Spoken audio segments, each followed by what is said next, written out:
students, today we are going to see EVS chapter number 14, that is inside the kitchen. In our house, all of us, we have kitchen. We do many things inside the kitchen, like we prepare the food, we have the dining table where we eat the food, and everything we do inside the kitchen regarding the food and food items. So in this lesson we will study how to prepare the food items and how to supply the heat for the food items. So how do we prepare food items? There are various techniques to prepare the food items. Some food we eat raw, like fruits, vegetables like cucumber, tomato, beetroot. These things we eat raw, but some foods we cannot eat raw. We should supply the heat to it, we should cook the food and we should eat. So there are various methods to cook the food. The first one is roast. Roast means we roast the papad. We eat papad by roasting.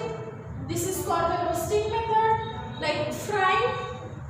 Then comes the frying method. Fry means we fry the fish. Sometimes we also fry the vegetables to eat. So heat is supplied through frying method to the food and it is cooked. Then the boiling method. Boiling method, by boiling method we do the rice. We boil the rice to eat. We also use the steaming method. By steaming method we prepare the idlis, doklas, and we cook them through steaming method.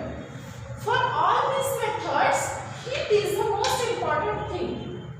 Through heat, we provide heat to all these methods to cook the food. So heat is needed in all these methods. Heat is very important in cooking the food. The next one is when we cook the food and when we supply the heat, from where we supply that heat from? We supply that heat from the combustile substance. Combustile substance means the substance that burns. For example, camphor.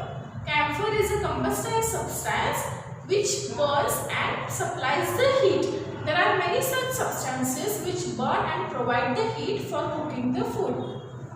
The next one is fuel. Fuel also supplies the heat for cooking the food. Through fuel also we can supply the heat through all these methods and then we can cook our food easily. There are some other methods also to supply the heat. For example, there is gas. We provide gas and we provide heat through the gas for cooking the food.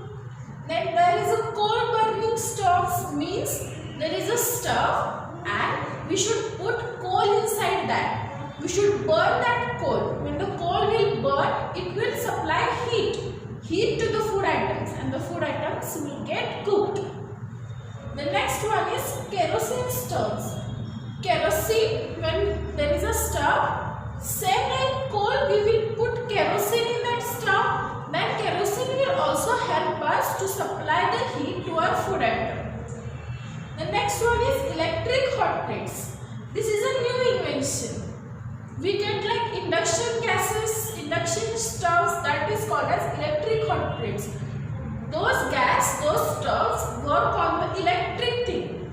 Means when we put our vessel of food on that stove, on that hot plate, we should switch on the electric plug. Then the stove starts heating and the heat is provided to the food items to cook. The next one is biogas. Biogas is very natural method to provide heat to the food items. The substances, the organic substances which are decomposed, those substances get out methane gas and this methane gas help us to provide the heat to the food items and the food items get cooked.